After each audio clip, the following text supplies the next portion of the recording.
வணக்கம். செய்திகள் வாசிப்பது சரவணா. வாலாஜா மார்க்கெட் பின்புறமுள்ள ஸ்ரீ தண்டுமாரியம்மன் ஆலய 59ஆம் ஆண்டு தைப்பூச திருவிழாவில் 5000 பேருக்கு அன்னதானம் வழங்கப்பட்டது. ராணிப்பேட்டை மாவட்டம் வாலாஜாபேட்டை மார்க்கெட் பின்புறம் ஸ்ரீ தண்டுமாரியம்மன் ஆலயத்தில் ஆலய ஸ்தாபகர் தெய்வ திரு போத்ராஜ் நாயக்கர் வாழும் ராணி போத்ராஜ் நல்லாசியுடன் 59ஆம் ஆண்டு தைப்பூச திருவிழா வெகு விமர்சையாக நடைபெற்றது.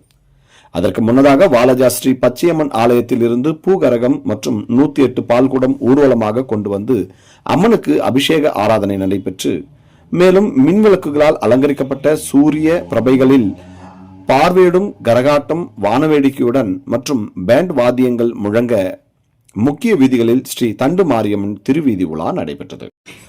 இதனைத் தொடர்ந்து 4ஆம் நாள் நிகழ்ச்சியாக ஸ்ரீ தண்டு மாரியம்மனுக்கு அபிஷேக கற்பூர தீபாராதனை நடைபெற்றவுடன் கந்தன் அவர்கள் கோவில் நிர்வாகிகளான கோபி, ஆறுமுகம், மோகன், சுப்பிரமணி, சாரங்கன், ஜெகதேவன், கிருபாகரன் ஆகியோருக்கு சால்வை அணிவித்து கௌரவித்தார்.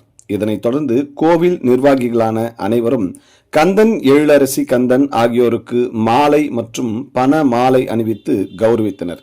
இதனைத் தொடர்ந்து தெய்வ திரு கண்ணன் ஜமீன்தார் குடும்பத்தார், சென்னை பெருநகர மாநகராட்சி ஒப்பந்ததாரர் கே கந்தன், எழிலரசி கந்தன், இலக்கியா, வர்ஷினி, இனியன் ஆகியோர் இணைந்து காலை முதல் மாலை வரை வடை பாயாசத்துடன் 5000 நபர்களுக்கு அன்னதானத்தினை வழங்கி துவக்கி வைத்தனர்.